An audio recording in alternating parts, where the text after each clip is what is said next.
नमस्कार, स्वागत है आपका कैमूर लाइव में। मैं मोहम्मद शफी खान। आज हम भभुआ वार्ड नंबर 7 में हैं और हमारे साथ आज बातचीत करने के लिए प्लूरल्स पार्टी के संयोजक आकाश कुमार जी हैं। उनसे हम बातचीत करेंगे और जानेंगे कि इस बार जो बिहार विधानसभा का चुनाव हो रहा है, उनकी पार्टी कैमूर जिला के चारों सीटों पर लड़ रही है, तो क्या मुद्दा है और प्लूरल्स पार्टी किन मुद्दों के साथ कैमूर जिला में लड़ रही है। तो सबसे पहले आकाश जी, आपका स्वागत है। धन्यवाद। आपके सभी दर्शकों को भी मेरा नमस्कार है। मेरा नाम आकाश रतन है, मैं प्लूरल्स पार्टी का जिला प्रभारी हूँ। आकाश जी, सबसे पहले आपसे एक चीज़ जानना चाहेंगे कि जब आपकी पार्टी का पुष्पम प्रिया जी का जो पहला ऐड आता है लव बिहार हेट पॉलिटिक्स, और फिर आप उसी राजनीति में लोगों को जोड़ रहे हैं। हाँ बिल्कुल, ये बहुत ही एक कंट्राडिक्टरी पॉइंट था। बहुत सारे लोग, हम लोग फील्ड में जब घूम रहे हैं तो पूछते भी हैं कि ये क्या है। आप पहले दिन बोले थे कि बिहार से प्यार करते हैं और राजनीति से नफरत करते हैं, तो प्लूरल से जुड़े। मैं थोड़ा सा बताना चाहूँगा इस पर कि देखिए, ऐसा है कि जब अगर आप बात करते हैं राजनीति की, तो आज की जो राजनीति है, इसका मतलब जब आप राजनीति शब्द सोचते हैं तो उसमें जब जैसे ही सोचते हैं तो आपके दिमाग में जो चीज़ें आती हैं, बंधन, गठबंधन, ठगबंधन, भ्रष्टाचार, टिकट की खरीद बिक्री, नेताओं का इधर उधर, बाहुबल, धन बल, इस तरह की चीज़ें आप देखते हैं एक जो राजनीति सोचते हैं। जैसे मैं अगर एक युवा हूँ और मैं अपने माता पिता को कहूँ कि मुझे डॉक्टर इंजीनियर बनना है तो बड़ी अच्छी बात है, पर जैसे ही मैं कहता हूँ कि नेता बनना है तो वो उनको ऐसा लगता है कि क्या ही आतंकवादी बनने जैसा कुछ बात बोल दिया। तो प्लूरल्स का जो राजनीति है वो आज की राजनीति से बिल्कुल ही मतलब नहीं है। प्लूरल्स कल की राजनीति की बात कर रहा है, जिसमें साफ सुथरा, पढ़े लिखे और समाज को समझने वाले, समाज से निकल के वास्तविक बदलाव की बात रखने वाले लोग उसमें आए, वो प्लूरल्स की राजनीति है। आपकी राजनीति का विजन क्या होगा, एजेंडा क्या होगा? जब बिल्कुल साफ सुथरी policy based politics, evidence based politics, जिसमें हमारा कोई भी व्यक्ति एक साधन ना हो, हर वो व्यक्ति महत्वपूर्ण हो, वो व्यक्ति एक लक्ष्य हो जिसके लिए हम काम करें। अच्छा, yes. एक चीज़ और आपसे जानना चाहेंगे हम कि कैमूर जिला के चारों सीटों पर आप लोग लड़ रहे हैं, yes. चुनाव लड़ रहे हैं जी। तो कैमूर जिला के लिए क्या मुख्य आपका एजेंडा होगा? शिक्षा को लेकर क्या आपकी? देखिए, शिक्षा और इन तमाम चीज़ों को लेकर के तो पूरे बिहार में ही, कैमूर में ही ऐसा तो नहीं है कि केवल शिक्षा की समस्या है, पूरे बिहार की समस्या है।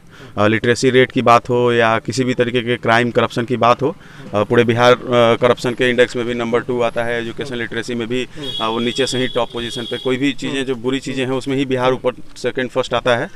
तो बात करें अगर शिक्षा की, तो उसके लिए एक बहुत ही मैसिव रोड प्लान बनाया गया है पूरे ओवरऑल बिहार के लिए। अगर बात करें कैमूर के लिए, तो कैमूर में देखिए, शिक्षा जब चीज़ें होंगी तो पूरे बिहार में होंगी, तो कैमूर में भी निश्चित तौर पे होंगी। पर कैमूर के लिए हम कुछ चीज़ें ऐसी भी हैं जो हम कैमूर के लिए भी हमारे पार्टी के मैनिफेस्टो में होगा, जो जल्द ही आपके बीच होगा मैनिफेस्टो, और उसके माध्यम से आपको पता चलेगा। जनता के बीच जब आप जा रहे हैं तो किन मुद्दों के बीच जा रहे हैं? जनता क्या रिस्पॉन्स कर रही है? क्या अपनी समस्याओं को क्या वो बता रही है जनता, और आप क्या उनसे? जनता के बीच जब हम जा रहे हैं तो बड़ी एक अच्छी बात ये हो रही है कि जनता मुद्दा हमें बताना नहीं पड़ रहा है। जनता 1000 मुद्दे लेके बैठी है, बस वो इंतजार कर रही थी कि कोई सुनने वाला आ जाए। उनका समस्या था कि कोई सुनने ही नहीं आता सर। तो ये जो पोस्टर वाली जो राजनीति होती है कि जिसमें चीज़ें लिखवा दी जाती हैं, आप पढ़ लेते हैं, जिसमें आपको बोलने का, तो पोस्टर की एक खासियत होती है कि आपको कुछ भी लिख दिया गया, आपने पढ़ लिया, मतलब अपनी बात आपने कह दिया, लेकिन उसकी सुनने की तो आपको मौका मिला नहीं। तो वो जनता उससे परेशान है। जनता के पास बहुत सारे मुद्दे हैं, जनता हर चीज़ों से परेशान है। मुद्दा अपने पास ही रखिए, बस वो हमसे पूछ लेती है कि आप हमारी समस्या का समाधान क्या करेंगे। हम समाधान बता देते हैं और जनता को ये चीज़ पसंद आती है। बस आपके नज़रिए से वर्तमान राजनीति में अभी क्या वर्तमान राजनीति में ज़रूरत, तो मैंने जैसे कहा ना कि नीति आधारित काम किए जाएं और राजनीति को उस तरीके से चलाई जा सके जो राजनीति का जो बेसिक एक प्रिंसिपल होता है उस तरीके से, जैसे कि यहाँ पे होता नहीं है। हमारे यहाँ तो राजनीति का मतलब बिल्कुल ही तमाशाबाजी है। आपको नेता बनना है तो आप सड़क जाम कर लीजिए, चक्का जाम कर लीजिए, आप दो चार ये जो है आंदोलन कर लीजिए, धरना प्रदर्शन करके आप नेता बन जाते हैं। जबकि राजनीति का बेसिक प्रिंसिपल तो ऐसा कुछ होता नहीं है। अगर हम बात करें वर्तमान राजनीति की, जब हम बिहार में एंट्री करते हैं तो लोग, जैसे अगर आप राजनीति की बात करें बिहार में, तो लोग बोलते हैं कि जातिवाद है, ये है, वो है, भ्रष्टाचार है, कैसे आप करेंगे तय। तो हमारे लिए बता दें कि जातिवाद बिल्कुल, अगर हम व्यक्तिगत रूप से मैं समझूं, अगर मैं एक विद्यार्थी होने के नाते इसको जब मैं समझता हूं कि जातिवाद क्या है, तो मुझे ये लगता है कि जातिवाद, जैसे एक परिवार में कोई एक बालक पैदा होता है तो बड़ा अच्छा होता है, दादी मौसी चाचा फूफा सब हंसते हैं। कुछ दिन बाद जब वो औलाद जब नालायक हो जाता है तो लोग बोलते हैं अरे ये क्या कर दिया पूरा खानदान का नाम। तो जातिवाद जो है आज से कुछ 30-40 साल पहले एक सामाजिक न्याय के नाम पे एक पैदा हुआ वही बालक है बिहार के समाज में, जिससे लोगों को उम्मीद थी कि नहीं हाँ कुछ चीज़ें बदलेंगी। लोगों को लगा था कि नहीं हर जगह से लोग उठ के जाएंगे तो हमारा नेतृत्व होगा तो हम स्थितियाँ सुधरेंगी। आज 30-40 साल में ऐसा हुआ नहीं। तो अब ये क्या हो गया, बिल्कुल ही गंदा एक नालायक की तरह एक जातिवाद पैदा हुआ था बड़ा अच्छे से सोच के साथ, लोगों को लगा कि बड़ा अच्छी चीज़ है। 30-40 साल बाद उसने अच्छा काम नहीं किया, नालायक की तरह हो गया। तो जातिवाद बिल्कुल हमारे लिए वैसे ही है। पॉलिटिक्स में आज का मतलब तो यही है बिहार में, बट हम उस चीज़ से बिल्कुल ही मतलब नहीं रखते हमारे लिए। आप सामाजिक न्याय की लड़ाई किस तरह लड़ेंगे? सामाजिक न्याय की लड़ाई लड़ने का क्या रोड मैप आपका? हमारा रोड मैप का जो बेसिक ब्लूप्रिंट है, मैंने कहा ना कि नीतियाँ बनाई जानी चाहिए। पढ़े लिखे शिक्षित लोग या उस तबके के लोग जब आएँ, जब जो उस चीज़ को समझते हैं, उन चीज़ों को बदलना चाहते हैं, वो लोग हमारे बीच आएंगे। हम उनको वो खुल के मौका दे रहे हैं, अवसर की समानता सबको दे रहे हैं। हम कोई कम बंद एसी कमरे में टिकट नहीं बांट रहे हैं कि किसी को भी दे दिया। हमने अवसर की समानता दी है कि हर उस क्षेत्र से कोई भी व्यक्ति आना चाहता है और आके कुछ चाहता है कि अपनी आवाज़ बनाए, तो उसको हम मौका दे रहे हैं। जब लोग आएंगे, जब लोग अपनी चीज़ों को बताएंगे, और जब जो करने वाला जो व्यक्ति है उसका जो नीयत, जो हमारा नेता हैं पुष्पम प्रिया चौधरी मैम, जो उस चीज़ की ही उन्होंने उसी चीज़ में उसी विषय पे विद्वता अपनी ग्रहण की है, उन्होंने पढ़ाई किया है। तो जब उनको पता है कि करना कैसे है, बीमारी भी पता है और इलाज करने वाला डॉक्टर भी तैयार है, तो वो व्यक्ति आएगा। जब मरीज हमारे पास जब आएगा, उसको हम लेके जाएंगे। 243 मरीज उस 243 समस्याओं के आएंगे, और डॉक्टर जब हमारा तैयार है, उसके अंदर नीयत अच्छी है, उसका सोच अच्छा है, उसके अंदर प्रतिबद्धता है कि नहीं हम बदलेंगे, तो निश्चित तौर पे चीज़ें बदलेंगी। आपको लगता है कि सामाजिक न्याय की जो लड़ाई है या बिहार के पिछड़ेपन की जो लड़ाई है, वो पढ़े लिखे लोग होंगे वही लड़ेंगे? पढ़े लिखे लोग, देखिए पढ़े लिखे का मतलब एक होता है ना कि डिग्री इतना कर लिए तो हो गया, उतना कर लिए। सबसे बड़ी चीज़ तो है कि जो एक्चुअल जो चीज़ को चाहता है करना, हम उसको तो पहले मौका दें। यहाँ तो अभी तक तो हो रहा है कि मौका ही नहीं दिया जा रहा है। आप कितना ही बड़े ज़मीन से जुड़े हुए नेता हों, चाहे उस पार्टी के ही काहे ना हो, पिछले 40 साल से उस पार्टी को लेकर चल रहे हों, लेकिन जब बात आएगी आपको नेतृत्व क्षमता देने की, तो वो कहीं किसी और को दे दिया जाता है। वो कुछ भी उसमें फैक्टर होता है, तो आप लोग बेहतर जानते हैं, वो तो कुछ भी फैक्टर होता है। कहीं देखा जाता है कि जाति का ठीक है, कहीं देखा जाता है कि पैसे दे रहा है कौन ज़्यादा, तो कुछ भी करके। तो हम तो सबसे पहले तो उसको कम से कम एक मौका तो दें, जो आदमी चाहता है उसको एक मौका तो दें।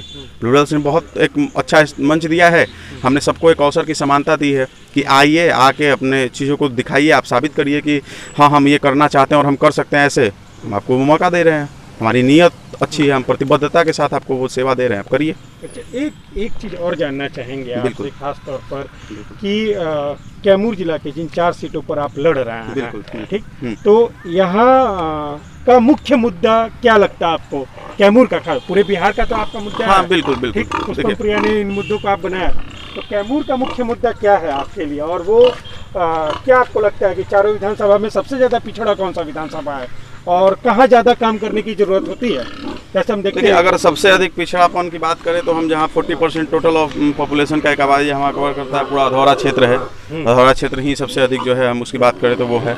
तो हमें सबसे पहले तो थोड़ा ज़्यादा उस पर जोर देने की ज़रूरत होगी। पर जैसा मैंने कहा कि कैमूर को ओवरऑल हम करेंगे तो उसमें भी चीज़ें रहेंगी पूरा का पूरा। तो क्या पिछले 10 सालों में अगर देखा जाए तो राजनीति में, भारतीय राजनीति में विकास का मुद्दा सबसे ज़्यादा प्रबल रहा, उसको तमाम पार्टियां जो हैं विकास को उठाई।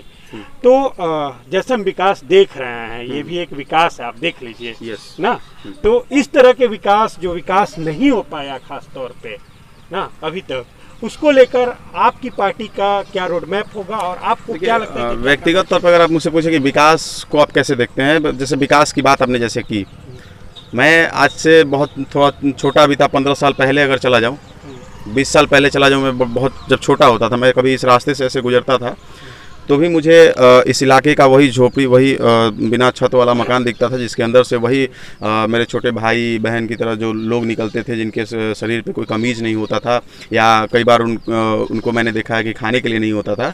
और आज 15-20 साल से हम विकास की बात कर रहे हैं। और आज जब आप मौजूद हैं, हम और आप दोनों मौजूद हैं इस जगह पे, इस क्षेत्र को, आपके कैमरामैन इसको पैन करके दिखाएंगे, जब आप इस चीज़ को आज जब देख रहे हैं, तो सर मेरा मानना है कि किसी भी अर्थशास्त्री को जब आप ला के रखते हैं, और कोई भी महान अर्थशास्त्री भी क्यों ना आ जाए और अपनी विकास की कोई भी परिभाषा लिख ले, अगर वो इन चीज़ों से अगर गुजरेगा, इस प्रक्रिया से होकर गुजरेगा, 15-20 साल के अपनी आंखों देखी हालत से जब गुजरेगा, तो निश्चित तौर पर वो एक बार मजबूर हो जाएगा कि विकास की परिभाषा को दोबारा बदलना चाहिए।